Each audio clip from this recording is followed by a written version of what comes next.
Hello there and welcome to another video talking about transfer sort of related stuff as well. I'm going to be talking about Thiago. I'm going to be talking about Jadon Sancho as well. Probably not. I'm probably misleading you a little bit with like why I'm smiling how I am. It's just how I wanted to start the video because it's not necessarily going to be the most positive video that I'm going to make about transfers anyway. For some Liverpool fans will also get where I'm coming from when I talk about this. So what I'm going to start with in this video, and please get your thoughts down in the comments below about whether you agree, disagree, what your feelings and thoughts are towards this.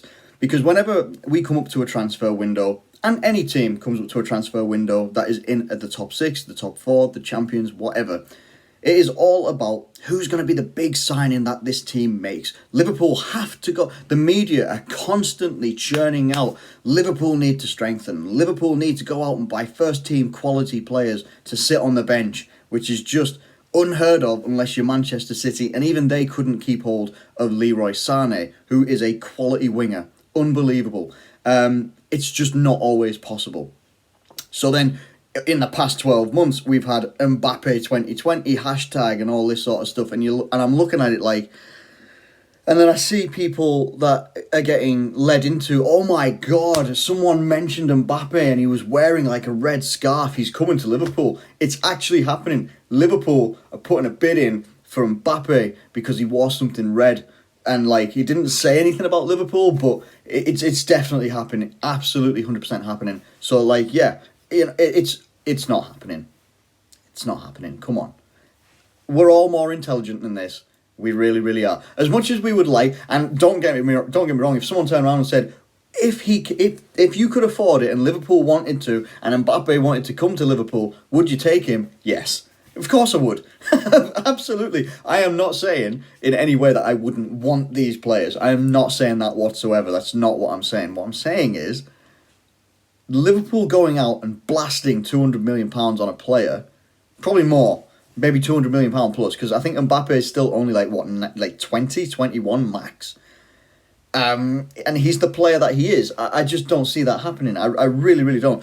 Liverpool would have to really knock it out the park unexpectedly to bring someone like an Mbappe in, especially after COVID-19 and the coronavirus. I say after, it's not over. I'm not one of those that believes the virus is over, but hey, we're not going to talk about that in this video. Let's keep focused with what we're talking about. So Mbappe to Liverpool, it's never happening. He's always going to be too expensive, and it's not how we do things. And this also leads me in to Jadon Sancho. Now, Jadon Sancho rumours have been hotting up again. And I say again because a couple of months ago, maybe 6 months ago, let's say 6 months, it was widely rumoured that Liverpool would like to acquire the services of a Jadon Sancho. And Jadon Sancho is a fantastic player. I think in all Bundesliga games this season, I might have this the wrong way around, maybe even the wrong numbers, but 17 assists, 16 goals, or it's the other way around, 16 goals, 17 assists, whichever way around, whatever. He pulls out fantastic numbers for Dortmund and is an electric player. And when he plays for England, he integrates with those players on the pitch really, really well, really fluid, very creative, hell of a player, very skillful, very quick, good turn of pace. Now he's mainly been rumoured to be linked with a move to Manchester United. Now, this is where you gotta love the media of how they can play things. They make an entire article out of an essentially a throwaway comment by Trent Alexander-Arnold on an Instagram post or live that he took part in a couple of months ago, maybe even a month ago. No, it was a couple of months ago. He was talking to an actor. I don't know the actor's name. And apparently Jadon Sancho was watching the video. I'm just reading off from a couple of notes here.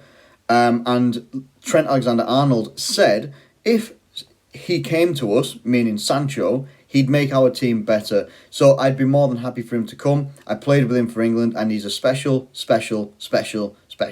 talent. Now, in the conversation bits that's on an Instagram live, Jadon Sancho quite clearly communicated that he'd seen it and put those like eyes that look like that emoji, put those like 4 of those along, and all of a sudden now because that was done a couple of months ago, it now means we're hot favourites or something like that to try and put in a bid for Jadon Sancho. Not happening. Not in my opinion. Not in my opinion. Because for that to happen, Liverpool would have to sanction the sale of either Salah or Mane. And that's just the reality of it. You're bringing someone in like Jadon Sancho, you don't bring him in to sit him on the bench. And unless there's a massive change of system that would allow Jadon Sancho to come into the team, or you end up dropping like a Bobby Firmino and you have Mane play on, either centrally, or you drop one of the current front three to accommodate a big money signing like Jadon Sancho. And the problem with a big money signing as well is if he doesn't start all the time, people start asking questions. And then what happens to the team cohesion? What happens to the team chemistry? All that sort of stuff comes into play with a really, really big money signing. Now, obviously, we've made some big money signings recently. Virgil van Dijk obviously being the key one there. That was needed by Liverpool. That was absolutely 100% needed. Okay, Alisson in goal. He is the second most expensive goalkeeper because somehow Chelsea decided to say, let's go buy Kepa for a lot of money. And I don't know why. I really don't. The guy's hands are made out of paper. Wet paper. Doesn't even have a chance to fold. It's already there. And again, Alisson, I was getting distracted in my own head then, sorry. Alisson is absolutely fantastic and was needed. When we had Karius and we had Mignolet, Alisson is streets and countries ahead of them in terms of level of class of a goalkeeper. Unbelievable. And that was needed. Fabinho didn't necessarily break the bank for him, but he was needed for Liverpool. 100% needed. Sadio Mane, probably the big signing before any of the other big signings, who really started to turn us into the Jurgen Klopp juggernaut that it is today. Sadio Mane was needed. Mohamed Salah was needed. Naby Keita is needed. And when he stays injury-free, he will show what he can do. I am not saying that Jadon Sancho wouldn't improve Liverpool and wouldn't show his worth at Liverpool. But is it needed? Is it crucial to get Jadon Sancho at Liverpool? Is it imperative that we bring Jadon Sancho to Liverpool? And I'm only saying this because I know that there's going to be some people that maybe watch this that think, why don't you want Jadon Sancho? Not saying that I wouldn't want Jadon Sancho. Fantastic player. If it was able to be done and everything was going to be tickety-boo, okay, absolutely fantastic, then great. Easy, let's get it done. But you have to look at other factors at Liverpool as well. We don't blow out like so much money on a player unless it's absolutely necessary, like imperative that we get it done. Like Van Dijk, Alisson, Fabinho, those key players that are key players of Liverpool's spine. Unbelievable how crucial they are. Is Sancho as crucial as that? Be honest with yourself. Is he as crucial as those guys? Is he as needed as those guys? Think about it, honestly. Genuinely think about it. I've genuinely thought about it, and these are my thoughts as I'm telling you them right now. I'm not entirely sure that Jadon Sancho is needed. And some people will laugh at this as well.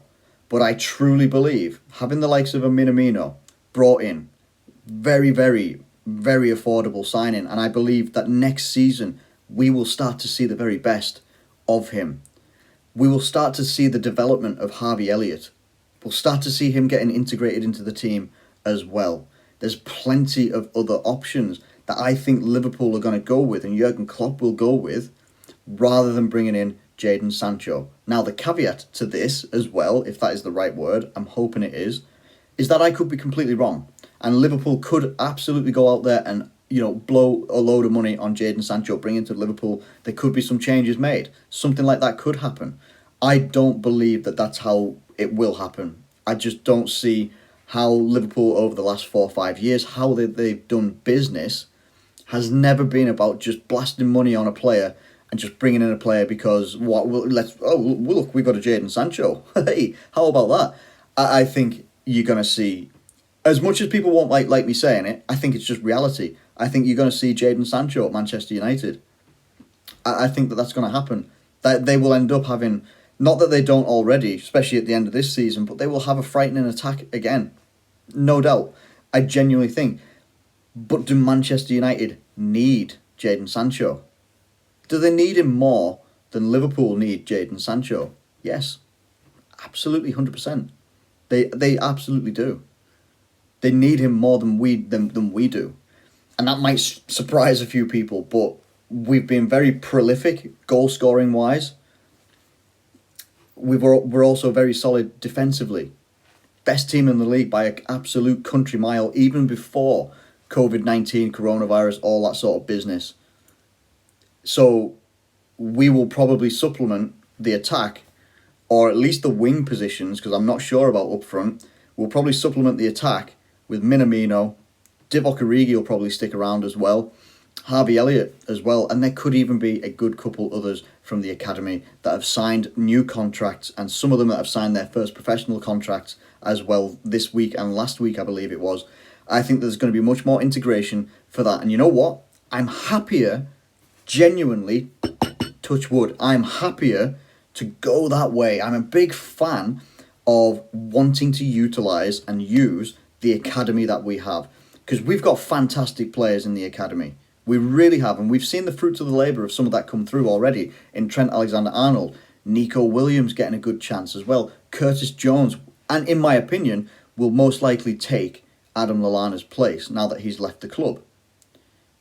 There's progression everywhere, in my opinion, that we can do from the academy, but it's a lot of fans don't like to look at it that way, because it's like, why aren't we making 80, 90 million? Liverpool have just won £175 million by winning the Premier League, and we're not spending it. There's other areas of this team that probably maybe need a little bit of work. Maybe even just a little bit of backup. Do we need another number 2 goalkeeper? Yes. 100% yes. Do we need another backup left back? Possibly, because I think Larouci is on his way out, and I'm not sure about Adam Lewis, if that's his right name. Again, I'm not entirely sure. Backup for a centre-back? Most likely, because Dejan Lovren has left. Now we've got the opportunity to be able to go and get a good quality left-back that can be in rotation as well, or competing for a starting position as well. As hard as it would be to compete to get into that starting lineup as a centre-back, we could absolutely do that.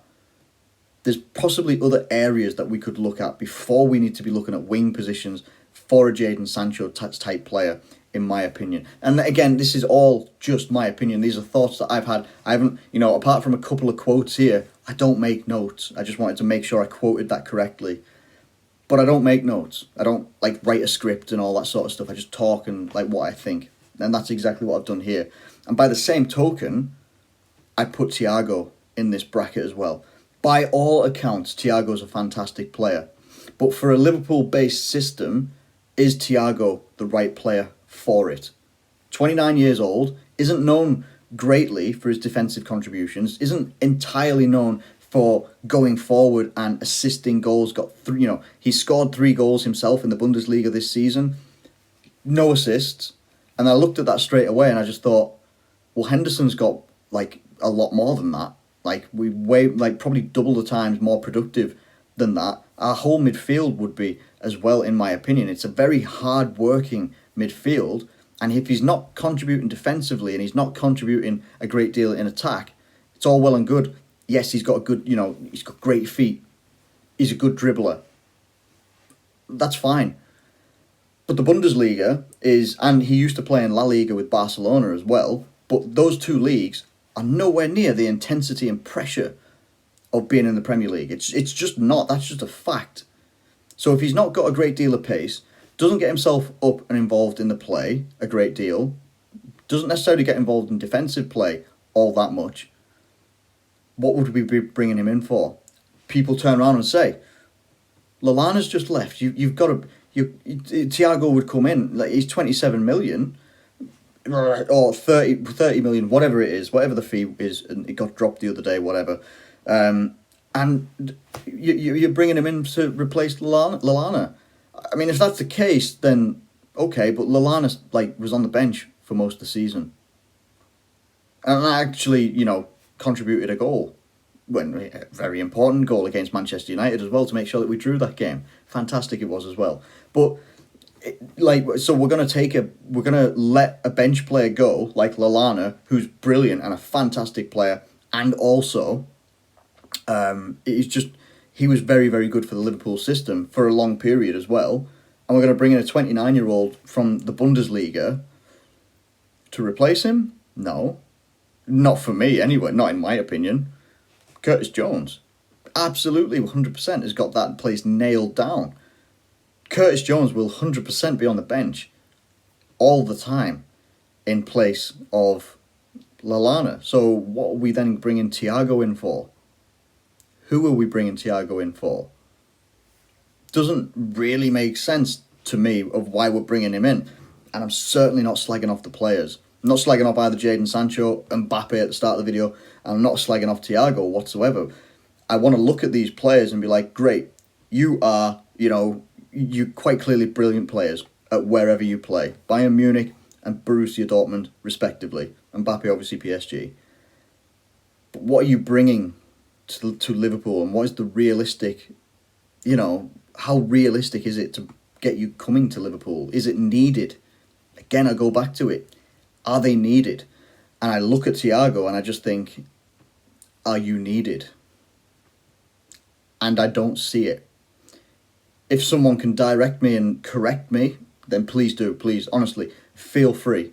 Because I'm happy to either take criticism, I'm happy to talk to you in the comments. Give me some things that, like, what would Thiago bring to Liverpool? What makes bringing Thiago from Bayern Munich to Liverpool into that starting 11? Who does he replace? That's what I want to know. Because if you're bringing a 29-year-old in from the Bundesliga, who everybody in world football is like, oh my God, what an amazing player, and I'm like, I don't remember any standout moments from him.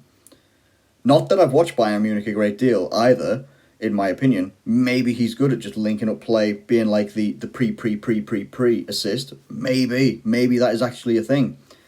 I'm not entirely sure. I don't know what he brings to Liverpool. Maybe, is there something that I can watch where I can be like, all right, I see what he's going to bring to Liverpool. I want him here. At the moment, I don't see it. And I don't see who he would displace either in the starting 11 or on the bench. So, those are just my thoughts. And also going into the rest of the transfer window, let's be realistic in our expectations. If you're going into this transfer window or any future transfer window where you think Liverpool are going to go out and buy multiple 80, 90, 100 million pound players, this ain't the transfer window for you. Just turn off your notifications and wait for the next season. I'm telling you, you will save yourself a lot of pain. It's much more enjoyable to go into it knowing you're either going to go for some affordable signings because you're going to supplement a championship winning team, or we're going to go use the academy and bring these talented young players, give them a very good chance at getting themselves into the, in and around the first team, maybe a place on the bench, maybe a starting position, in an EFL Cup or a whatever, anything like that. That's much more exciting to me than, oh, look at this, £150 million player that we don't know. He doesn't know Liverpool inside out like the Youth Academy do, or like some of these other players, they do. He's going to come in and he might work. We don't know. Could work, but hey, £150 million well spent. I'm just throwing out things here anyway. I'm going to finish this video here and there because it's a bit longer than I expected it to be, but it's been a few days and I like recording videos and I'm quite sad I haven't actually recorded a couple in the last couple of days. I hope you guys are doing well. I hope that you can take this video for what it is. It's just my thoughts and feelings about the transfer window coming up and the players that we've been linked with. Keep those expectations just a little bit low, and if Liverpool decide to go and do like a Fabinho and get linked to someone and then sign them within an hour, hey, we can all smile, laugh and clap and do everything that's great. But for now, I'm going to get out of here, go get some food, maybe have a bit of rest as well. I hope you have a good rest of the day, whatever you're doing. If you did enjoy this video, please do like it and subscribe if you're new around here as well. Thank you ever so much for watching, and I'll catch you later.